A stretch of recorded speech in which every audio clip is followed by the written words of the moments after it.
We're here at Fortis Therapy and Training headquarters in Grimsby, and I would like to welcome the amazing and multi-award winning Alexis Powell Howard to the Insight for Business podcast show. Thank you for joining us, Alexis. Thanks for having me. So, a nice easy start to the show today, as per usual, Alexis, and I think of an idea of the answer. But what was the first job or gig you did and got paid for? And I know you know the answer to this because you've got a very similar background, I think. So my first paid gig was working in my family's fish and chip shop. We had the Seaway fish and chip shop on Alexandra Road in Cleethorpes, which had a takeaway and 130 covers. Wow. And my first role was dishwasher and mushy peas extraordinaire. Gravy was pretty good, and curry sauce, all that jazz.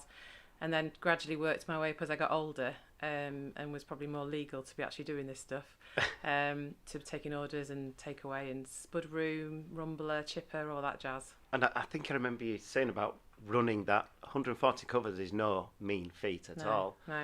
Anyone in F&B will know that, but you had that as your show to run at times as well. Yeah, so we had that, and we had a tea shop round the corner as well, which had about 60 covers. So I ended up being a director at the age of 21 over both of those businesses. Wow.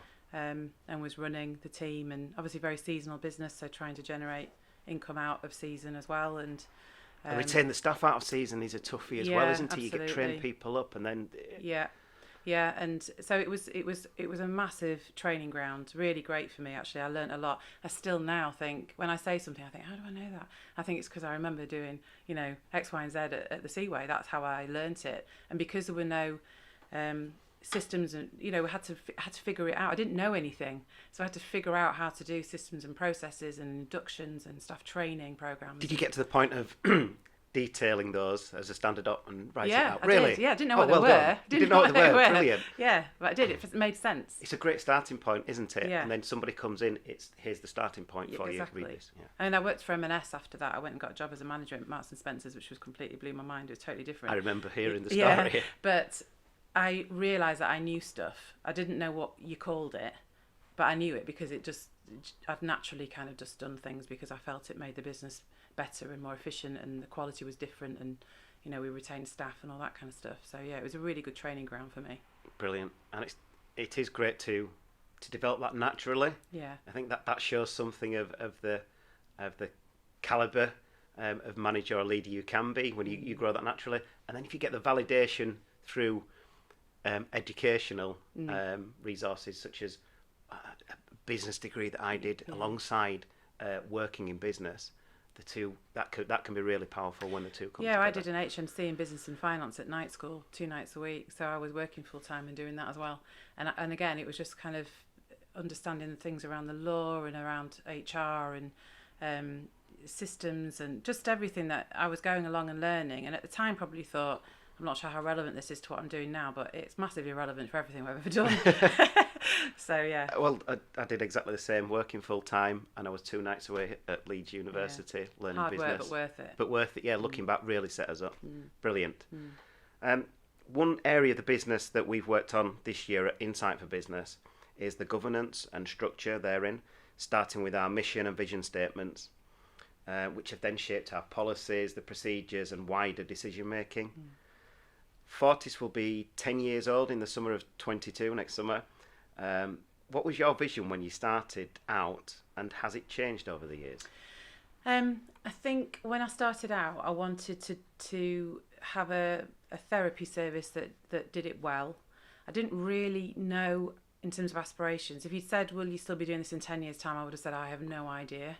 Because it was really hard work, and again, learning as I'm doing it and trying to figure out what we need and how to keep people safe ethically and safeguarding and all that stuff. So the vision at the beginning really was to get a viable business going. That was really what I had in mind. And over the years, that's formulated into far more understanding of what drives me, why I do what I do, and also leading to wanting it to be the gold standard in therapeutic services and wellbeing services. That's what we aim to be. So our language is very different now. We'll say, is that the gold standard? Is that what we would expect? No. Well, okay, we're not doing it then. or we're going to do it differently, or we're going to evolve it, or whatever it might be. So it's a language that we now use in the business. And that's, as you say, from when you started out to where you are here, there's been a growth. There's been that continual learning, continual development. Yeah, definitely. I think as a business owner, when it's on your head, you can't stand still. You can't get stuck in, your own limitations. You've got to be open. I think this is just my take on it. Mm-hmm. You've got to be open to developing and being open to that development. And sometimes that's painful. Sometimes it's amazing. But the business doesn't grow if you're not growing. And for me, getting to that stage of complacency where some businesses do get to, where they kind of go, oh, we've been here for years and we do a good enough job and it's fine, and that's just not me. You've lost it at that point. Yeah, for me, I would feel that it's time to go if I get to that point. Yeah, and do you see that as personal learning, and the business or organisational learning comes from your personal learning and development as the leader, plus that of your team? Are you pushing your teams to continually learn as well? Yes.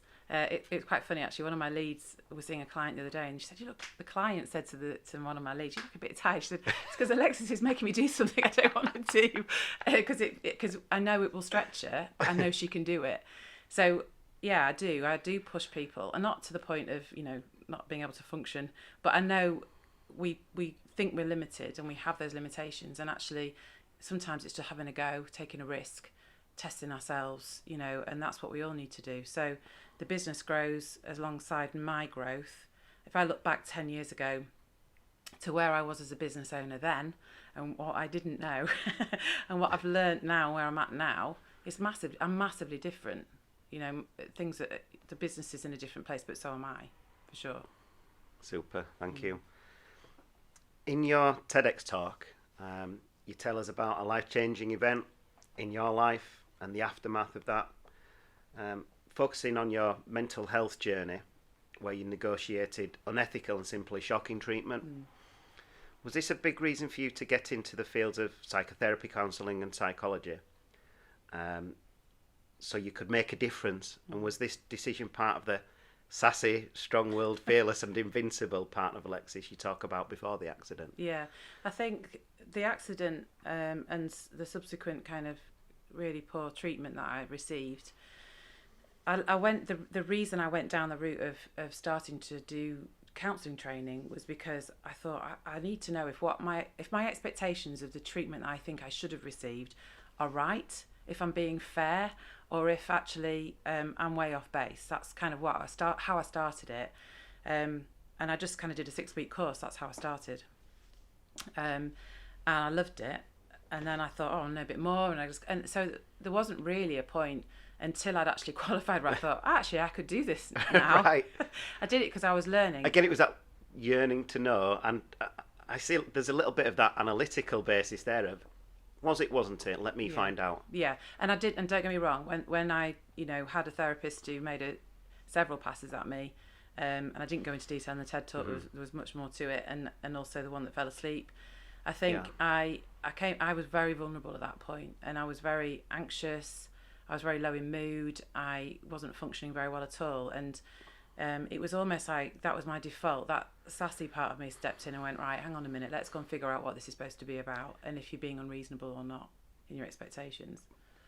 But you need that opportunity to find the new person who deals with what's gone before. Yeah, definitely. Because you can feel very lost at that time. And I think one of the things I realised was I'm never going to be who I was because I know too much.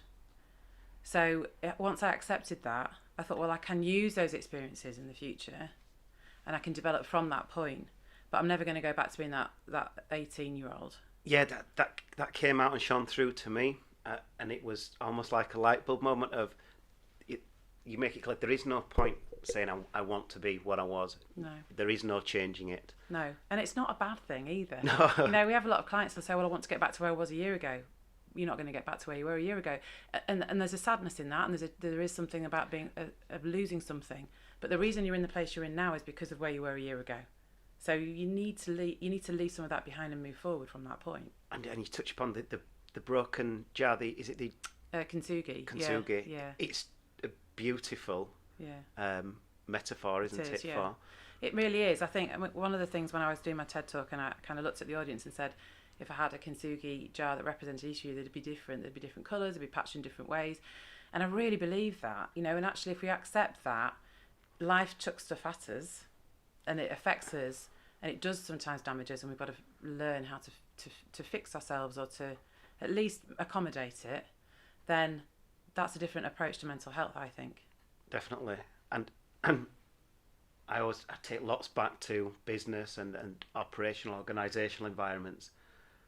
And after listening to that, to think that an organisation, we have different people in an organisation, yet almost we expect people to act in a fixed, prescribed, certain way, and that's not taking account of individuals that make up teams and businesses. No, and that's part of when big businesses lose good people, because you're trying to channel people who might be creative and innovative, and they might be a bit of a maverick, they might have different ideas that maybe challenge your approach. And you know, if you haven't got a system that accommodates that growth and creativity, you'll lose those people. And then you end up with, and this is nothing wrong with people who like to know where they stand, and it's that regime, and it's comfortable and it's secure. There's nothing wrong with that, but it's not for everybody. So how as a business do you actually accommodate all those differences and all those different experiences? A lot of the things that have come out over the last couple of years, over COVID, has been actually knowing more about people who work in our businesses. We know more about their circumstances, what they're holding, what they're responsible for, how they feel, because we've not been able to avoid it. You know, we've had to think about how to do it, and it's de-skilled a lot of managers and leaders as to how do we do that? How do we keep checking in with people, and what skills do we need? How do we do it differently? Yeah. And imagine that, a system to handle growth and creativity. I know. There's something. Who knew? There's something. You talk about therapy as a process of allowing clients to be able to recognise, embrace and accept their vulnerabilities as part of who they are. And this led me to think about the individuals who make up teams, and that we don't perhaps see the person or even discuss who we really are as individuals in the working environment, as we've touched upon. And suddenly this seems limiting to me, the fact that we may show a different version of ourselves at work to fit a particular dynamic. How do you see this? I think we have different personas that we use to survive different environments or to thrive in different environments. So, you know, who you are at work might be very different to who you are at home. But the difficulty with that, and we've talked about, you know, kind of different hats you might wear, different personas you might put on, we talk about different masks you might wear, is that you're constantly filtering who you really are behind that. So when you then come under stress, for example, in the workplace, it's very difficult to switch that persona off and step back in the home and then be whatever role you are at home, whether that's a partner or a parent or whatever. And I think that bit for me is how we help people to actually be more authentic, to be more able to be themselves, and that becomes less threatening in a way. And that's the exact point it's been almost a light bulb moment for me recently, as mentioned, the work hat versus home hat, and that's the clarity you've given me right there. When you get under pressure, that switching becomes an issue, because I've been there fixed in a mindset that was worrying about issues in the workplace and taking that home, and and it affects your boundaries around your roles as well. So you might be in the workplace trying to look for external validation, looking to please others, you know, all of those things that we fall back into when we're feeling actually we haven't got a very sure footing, because we're not sure who we are in that environment, and our boundaries start to get they become very unclear. And then you go home and you do the same thing there, and then those relationships get infected by what's going on. So for me, if you are working hard to be who you are in each of those environments, it becomes far less stressful because you're not having to switch from one thing to another. And that is about being clear about your identity, but it's also being clear about what your boundaries are and what you're prepared to accept and not accept and all of those things. But that all comes from self-awareness and a bit of work. Yeah. It's not or easy. A lot of work. Or a lot of work. Sometimes. Years of work. Yeah. A still continual work. Completely. Again. But I love that. I think some people find that quite stressful, that we're never done in terms of development. It might feel safer to feel like, actually I'm done now I've got to where I want to be and I'm happy and I'm going to stick there. And contentment, there's nothing wrong with that at all. I think it's a brilliant place to be. But actually, we are evolving all the time. Our life stages evolve, we change, our roles change, our relationships change. We can't really stand still. It's just not what we need to do. I certainly feel similar to you in that outlook of seeking development and pushing forward, although you make a good point that some people maybe feel more comfortable that they don't want to push that, but who knows what lies beyond if you do push yourself. There's maybe more out there, and further certainly further development and further joy to be gained from pushing oneself. Yeah, I mean, I always think about untapped potential. So what bits? There's always something. Yeah. But it's also okay to take your foot off the gas and sit back and kind of be like, I'm okay for the minute, and regroup and consolidate. But it's if you stick there. Yes. So that's not a problem, taking the foot off the gas, as you say, and just taking a view at maybe that wider environment. Yeah, absolutely. I think you've got to know when to do that. Otherwise, we see people burning out and running out of energy. And self-care is massive. I've been talking about self-care for the past however many years, but more so that recent times, because looking at what we actually need as individuals and how we look after ourselves within that as well. Thank you. And maybe that leads on to my next question. When I lead teams, I naturally want to be open and trusting so that I can provide honest feedback and developing relationships, but that takes time. Is there an approach to developing trust within teams you have found most useful? Yeah, definitely. I think for me, it's about being very genuine. I'm genuine. I was working in a school yesterday, training leadership team, and I was also training their administration team on gold service and what that means for them. And I'm just me. I'm just this is what you get. So I think that's the thing that I found really works. And I think relationship building is massive. When we're developing teams, trust, honesty, relationship building, and that sounds naive, and I'm not naive at all. I've worked in I do mediation. I walk into situations where people want to kill each other and help them with that.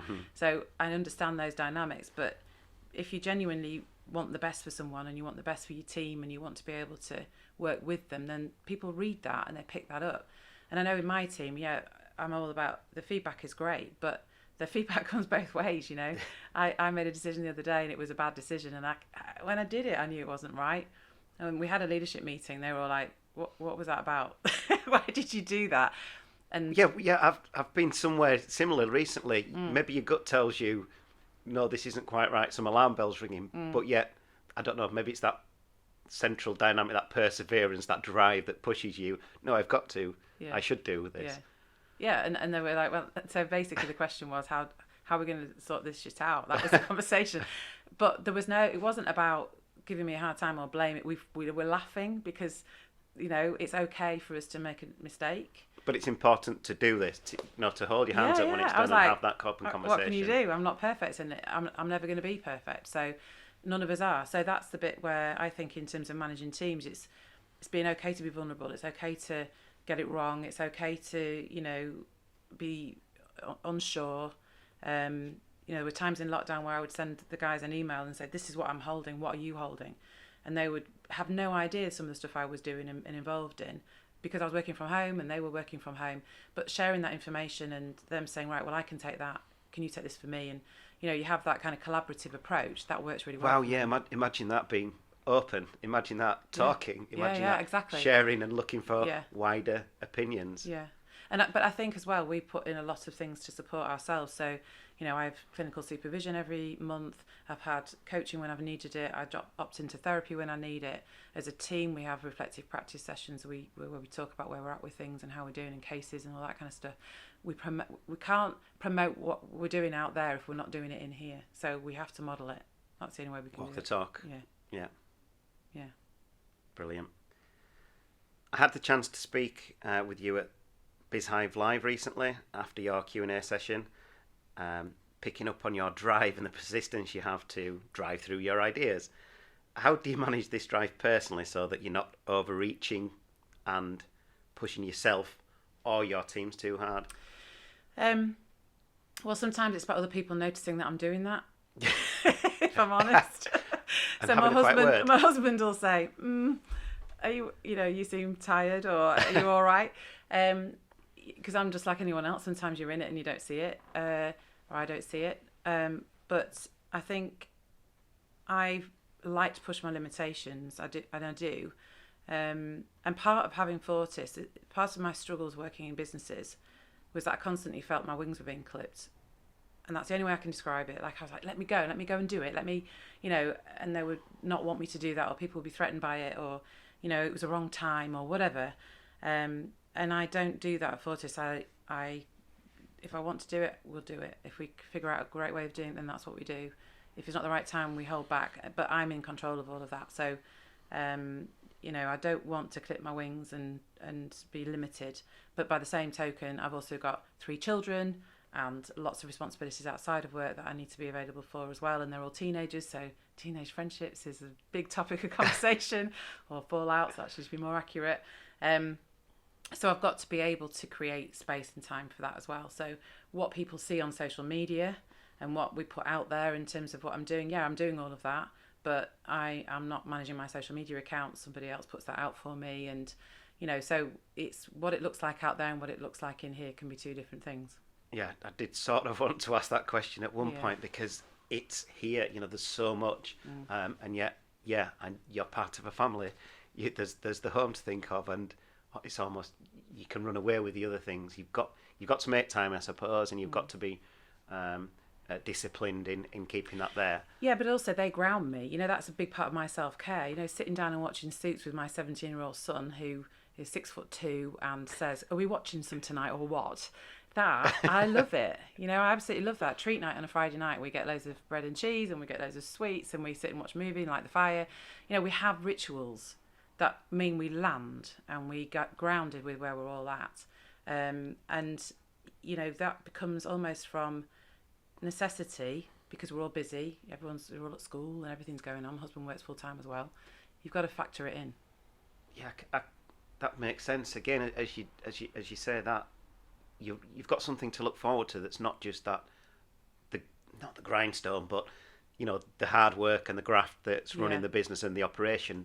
There is that switch off there, and maybe a little bit of a reset where you can go again afterwards. It's contentment and it's joy and it's all that love and affection and all that stuff. That's the bit that, with my family, we went out at the weekend with my girls. My son was working, and we're out, at Christmas fair and having fun, and that's the bit where I think this is the bit where I come back down to earth, and this is what's important. Not that what I do every day isn't important, because it massively is. It's part of my identity, but I can't do that bit. Yes, and that's right, unless you're centred there. Understood. Brilliant, thank you.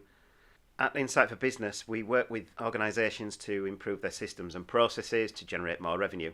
And we can't do that efficiently and effectively without people changing their behaviours, the ways they work and how they think about their roles. We start with the systems and processes. Speaks more of my background. It's 'cause you like numbers and figures. Yeah, exactly. And I don't. but I understand you work with organisations in a different way, and you look at the people first. I do. Imagine that. I know. I do. I have in mind the context from a systems perspective. So it might be about production, or it could be about absenteeism rates, presenteeism, leaveism, all that kind of stuff.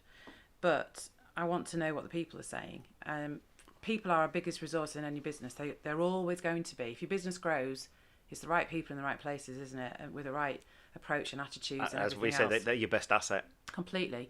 So if they're not okay, it doesn't matter whether your systems, it's your culture. If your systems and your strategy can be in place, but if your people aren't okay, it's not going to work, because they won't do what you're asking them to do, because there'll be all sorts of reasons as to why not. And if often when there's difficulties in cultures and in systems with people in businesses, it's because people aren't feeling heard, they don't feel valued, or the values of the organisation have slightly shifted, and they're not in line with the people in the organisation either. So, the way that I would approach that is to go in and look at where are the pinch points, and who do I need to speak to, who do I need to listen to, how can I feed that back to management in a way they can receive it, how do we create a plan to be able to help move that forward.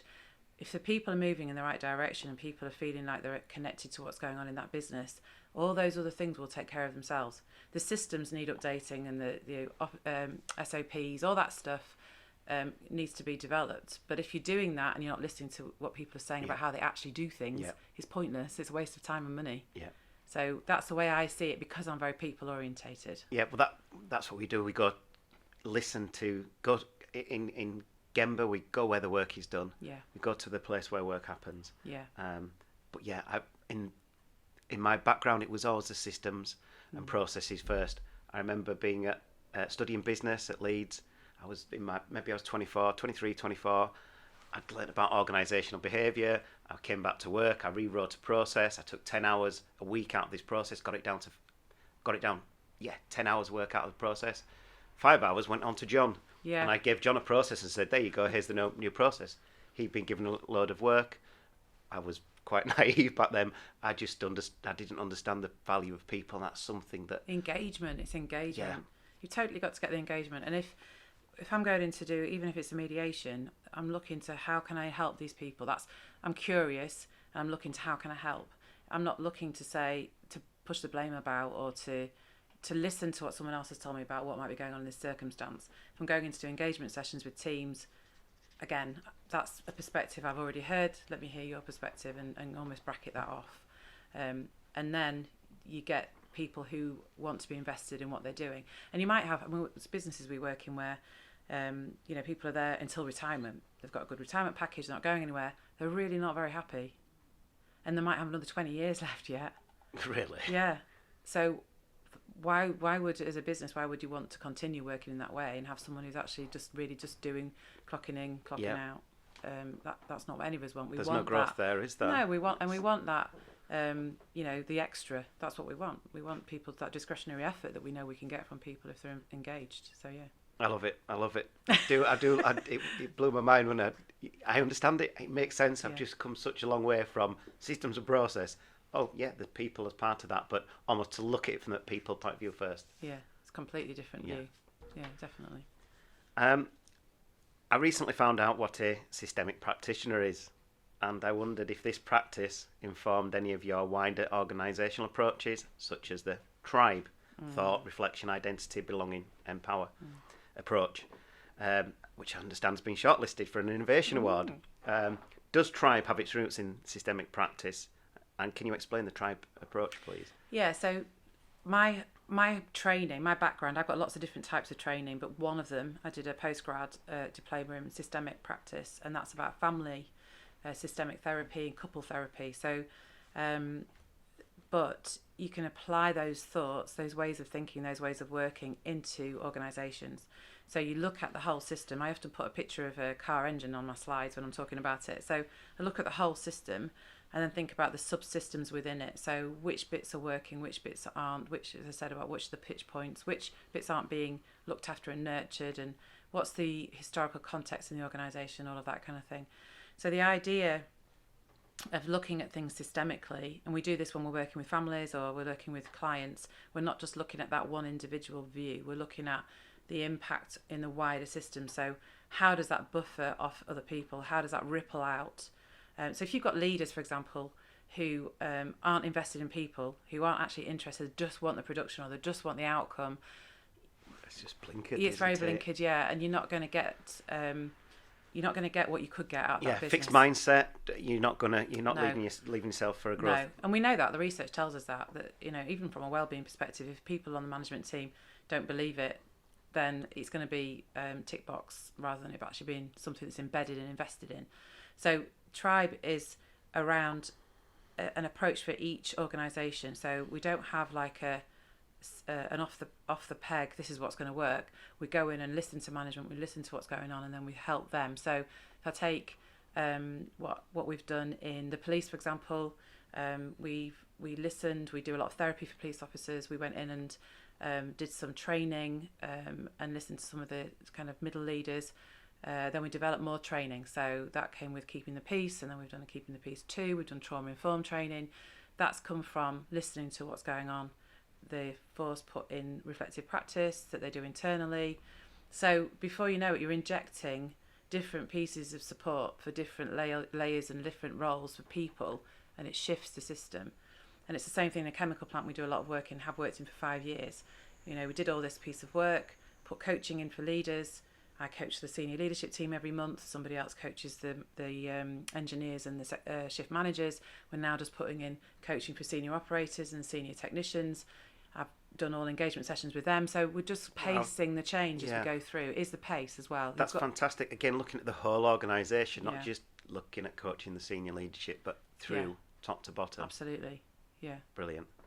At Insight for Business, we love to work with businesses who want to be the best provider or supplier their clients have ever had, and to assist them on the journey to get there by creating, measuring and using the right data.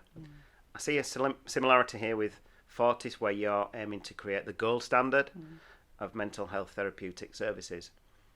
What are the metrics for you to hit the gold standard, and how do you measure outcomes, success and progression day to day and longer term within Fortis? So we look at things like the referral route, so the time it takes for somebody to be referred for whatever piece of work, not just for therapy, because we do lots of different types of services, to them actually being seen. So we aim for people to be seen within 7 working days of contacting us, and that's to be seen with a therapist, whichever site they're on, whether that's in a workplace, even if it's, I don't know, a critical incident or something like that, we aim to be in same day or next day if we can, if we're going into debrief a traumatic event. So we measure that. We measure the feedback from clients, from training, from coaching, and we ask not just for quantitative but for qualitative as well, so that we can understand, because a lot of what we do is hard to measure. Yes. And you can't stick it on a graph. I wish you could. But so we want to know the experience and the feelings of people who've been through whatever we've worked with them on.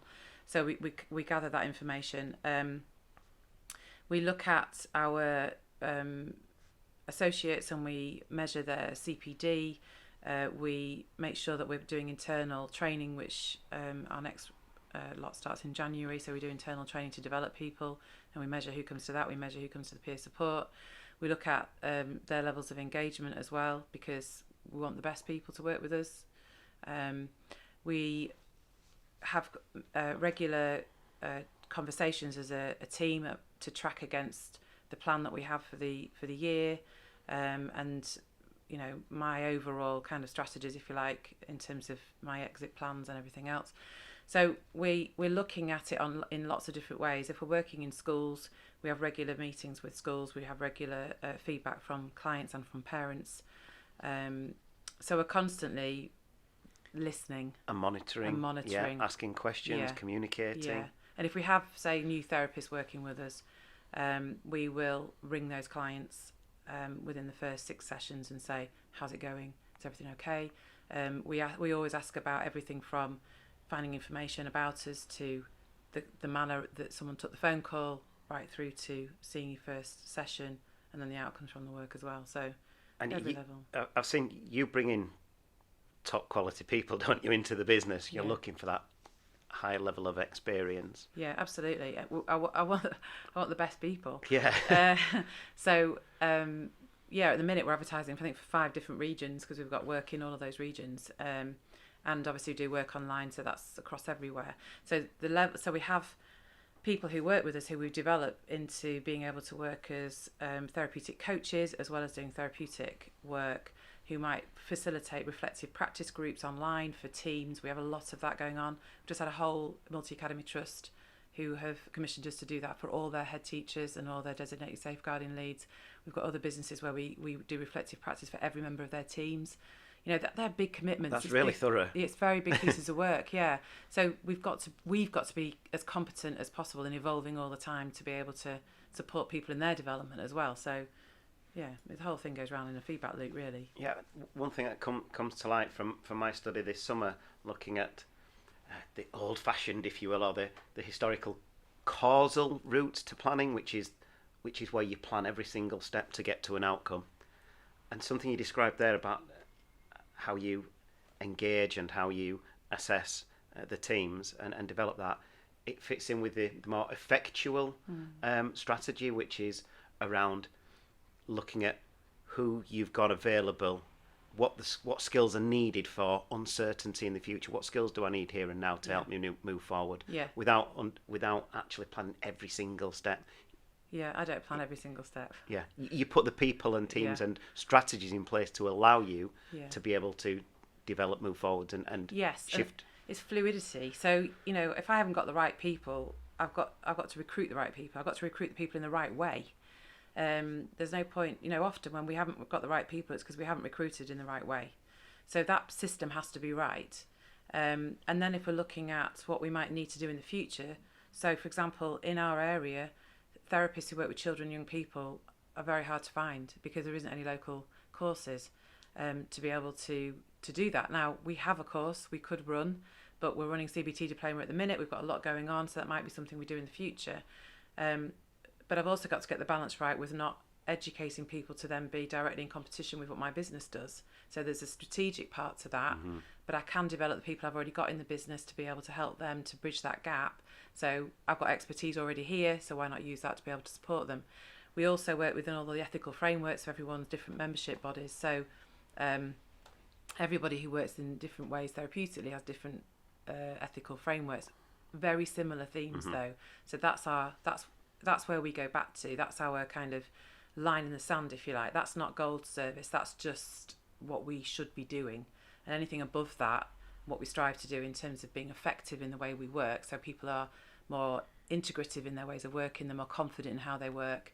All of those things, it means that we've got something that fits everyone, not just a one-size-fits-all approach. And it does appear to me, having chatted briefly before the show started, that gold standard and the standards you have, they seem to me to be really pushing where therapy should be and where it can be, and its potential. Is that the case, that you would like to push those boundaries forward? I think we do push them. You do, but wider? Would you like to see that wider? I think, yeah, definitely. I mean, we get, people only complain when things are wrong. We're not very great in terms of a society shouting when things go well. And there is a lot that can be done in services to be able to treat people as people, not as a number. And that's something I always come back to. I'm not, I don't want us to be forgetting that these people are individuals or parts of families or parts of businesses. What's the wider story? Whereas if you start to get into, right, we'll give them a number and we'll process them as a number, that makes it very easy to not make decisions that aren't in line with what that person actually needs. So just as a very simple example, if we get somebody who asks to support in whatever way, we make sure we give them to the right person with the right skills. We don't give them to the person who's got the gap, because that's the way that services usually run. So those things, I think, are fundamental really to making sure that the business and the service meets the needs of the people who are accessing it, rather than the people accessing it needing to meet our needs. What a great way to start. Again, the voice of the customer in lean and continuous improvement. Start with what the customer, the client needs, and let that inform how you are going to operate as a business. That's fantastic music to my ears. I would like to finish on a leadership theme, so maybe I could ask, in your experience, Alexis, what do you see as a key factor or factors in successful leadership when managing and developing teams or projects? So I think it's knowing your people. I don't just mean knowing what they can do in the workplace, knowing them and understanding where they come from. Knowing how to stretch people and also allowing them to stretch you as well and to challenge you, being open to that. It being a two-way process. So in terms of the way I see leadership, it's very much in line with Stephen Covey's idea around, being the person who's in the tree, looking at where the path goes, and people behind kind of helping to lay that path. And absolutely. But I don't always know the right direction. I don't always, where I might want to take things might not be correct. So, having those challenging conversations and that open and honest communication is really important. That doesn't mean to say it's easy. It doesn't mean to say you don't get offended sometimes and feel upset by things. But actually, if people are doing things for the right reasons and the right intentions, and you know that and you trust that, then that's massive. So I would say the trust and the relationships and stretch as well. I think, if I look at my team And I know if they were sat here now, they'd all be rolling their eyes. Because I actually did in my TED talk. I saw them at the back of the room all go, yeah, she does do that. So that bit for me, there's no point in just putting someone in a position and hoping they'll stay there for 5 years because it's convenient. You want succession, so you know who's coming into that next. And that's the other thing. I think succession planning is massive. It's huge when I talk to businesses. Who's the next person who's going to come into that role and do a great job? Or are you going to lose all those skills when that person leaves or retires or whatever? So yeah, all of that. Superb. Thank you very much for being on the podcast show today, No worries, Alexis. thanks for having me. Enjoyed been it. a real pleasure and lots of learning to take away. Thank you very much. Thank you.